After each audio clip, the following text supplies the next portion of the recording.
बिस्मिल्लाहिर्रहमानिर्रहीम। हज़रत मूसा अलैहिस्सलाम ने आग मुंह में रख ली। फिरौन की बीवी हज़रत आसिया ने दरिया में बहता हुआ संदूक बाहर निकलवाया तो उसमें एक छोटा सा बच्चा लेटा मुस्कुरा रहा था। वो बच्चा कोई और नहीं बल्कि हज़रत मूसा अलैहिस्सलाम थे, जिन्हें उनकी अम्मी ने फिरौन के डर से दरिया में बहा दिया था, क्योंकि फिरौन बनी इसराइल में पैदा होने वाले हर बच्चे को कत्ल करवा देता था। हज़रत आसिया ने जैसे ही संदूक में लेटे बच्चे को देखा तो वह बच्चा इतना खूबसूरत था कि उसकी मोहब्बत हज़रत आसिया के दिल में बैठ गई।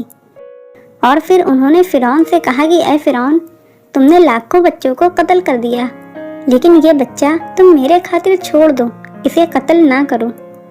आखिर मजबूर होकर फिरौन ने हज़रत मूसा अलैहिस्सलाम को कत्ल ना किया। हज़रत आसिया ने उस बच्चे को अपना लड़का बना लिया, लेकिन वह बच्चा महल में किसी भी औरत का दूध नहीं पी रहा था। कई दिन इसी तरह गुजर गए। आखिर हज़रत मूसा अलैहिस्सलाम की अम्मी महल में आई तो उस बच्चे ने अपनी अम्मी का दूध फौरन पी लिया। ये देख फिरौन को शक होने लगा कि शायद ये बच्चा बनी इसराइल की इसी औरत का है, इसलिए फिरौन ने उस बच्चे को कत्ल करना चाहा। लेकिन हज़रत आसिया ने फिरौन को रोक दिया और अपने बच्चे को कत्ल ना होने दिया। हज़रत मूसा अलैहिस्सलाम की अम्मी अपने बच्चे को लेकर बनी इसराइल में पहुंची और उसे दूध पिलाने लगी। जब हज़रत मूसा अलैहिस्सलाम कुछ बड़े हो गए तो एक दिन एक सिपाही हज़रत मूसा अलैहिस्सलाम की अम्मी के घर आया और कहने लगा कि ऐ औरत, महल की रानी बीबी आसिया अपने बच्चे को देखना चाहती हैं, इसलिए उनका हुक्म है कि आज शाम आप इस बच्चे को लेकर महल में पहुँचे। हज़रत मूसा अलैहिस्सलाम की अम्मी ने जल्दी जल्दी तैयारी की और फिर शाम को अपने बच्चे को लेकर महल की तरफ चल पड़ी। रास्ते में हज़रत आसिया ने फूल बिछवा दिए थे, हर तरफ सिपाही खड़े थे। हज़रत आसिया को इस बच्चे से बहुत ज़्यादा मोहब्बत हो गई थी और वो उसे अपने लड़के की तरह मोहब्बत करती थी। आखिर चलते हुए हज़रत मूसा अलैहिस्सलाम की अम्मी महल पहुंची। हज़रत आसिया ने जल्दी से आगे बढ़कर उस बच्चे को गोद ले लिया और उसे प्यार करने लगी। थोड़ी देर के बाद हज़रत आसिया ने महसूस किया कि फिरौन को इस बच्चे के महल में आने से शायद कोई खुशी नहीं हुई। इसलिए हज़रत आसिया ने फिरौन से कहा कि तुम इतना उदास क्यों हो? क्या तुम्हें मेरे बच्चे से मोहब्बत नहीं है? तो फिरौन ने अपनी बीवी का दिल रखने के लिए कहा कि अरे ऐसी कोई बात नहीं, मैं भी तो खुश हूँ। तो हज़रत आसिया ने आगे बढ़कर वो बच्चा फिरौन की गोद में देते हुए कहा कि थोड़ी देर आप भी इस बच्चे को खिलाएं ताकि मेरे दिल को तसल्ली मिले।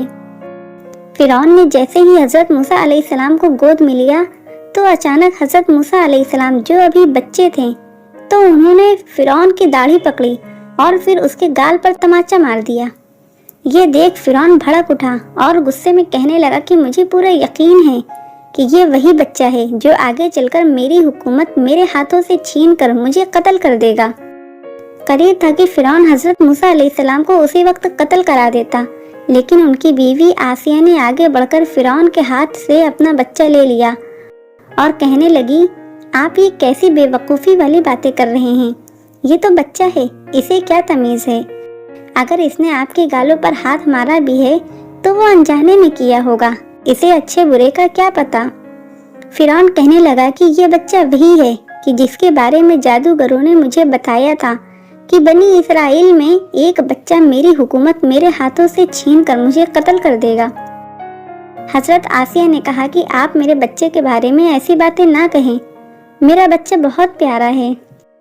फिरौन ने कहा कि मैं इस बच्चे का इम्तिहान लेना चाहता हूँ, वो इस तरह कि मैं एक तरफ सोने चांदी के हीरे जवाहरात रखूँगा और दूसरी तरफ जलती हुई आग रखूँगा। अगर ये सोने चांदी पर अपना हाथ डालेगा तो ये वही बच्चा है कि जिसके बारे में मुझे शक है, और अगर ये आग की तरफ हाथ बढ़ाएगा तो फिर ये वो बच्चा नहीं है।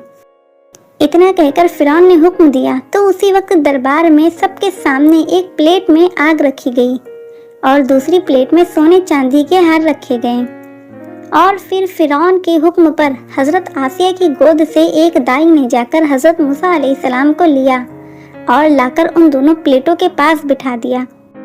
हज़रत मूसा अलैहिस्सलाम जो अभी बहुत छोटे थे और घुटनों के बल चलते थे, तो उन्होंने जब सामने चमकती हुई दो चीज़ें देखी तो वो तेज़ी से उन सोने जवाहरात की तरफ बढ़े اور قریب تاکہ وہ سونے جواہرات پر اپنا ہاتھ رکھ دیتے، لیکن اسی وقت حضرت جبرائیل علیہ السلام آ گئے اور انہوں نے حضرت موسیٰ علیہ السلام کا ہاتھ پکڑ کر آگ کی طرف بڑھا دیا۔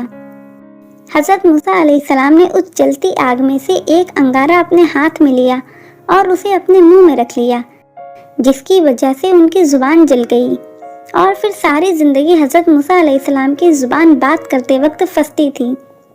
حضرت آسیہ نے جیسے ہی یہ منظر دیکھا کہ ان کے بچے نے اپنے منہ میں آگ رکھ لی ہے، تو وہ دوڑ کر آگے بڑھی اور حضرت موسیٰ علیہ السلام کے منہ سے آگ نکالی۔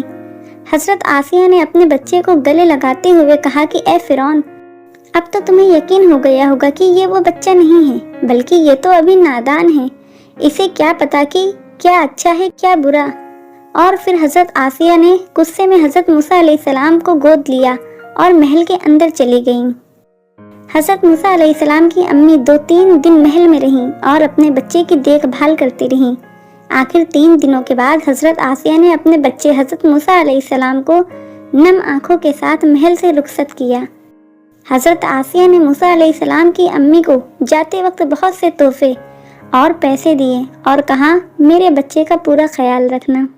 دوستو، آپ کو یہ واقعہ کیسا لگا کامنٹ کر کے ضرور بتائیے گا، اور اگر واقعہ اچھا لگا ہو تو اسے لائک، شیئر اور چینل کو سبسکرائب ضرور کیجیے گا۔ اللہ حافظ۔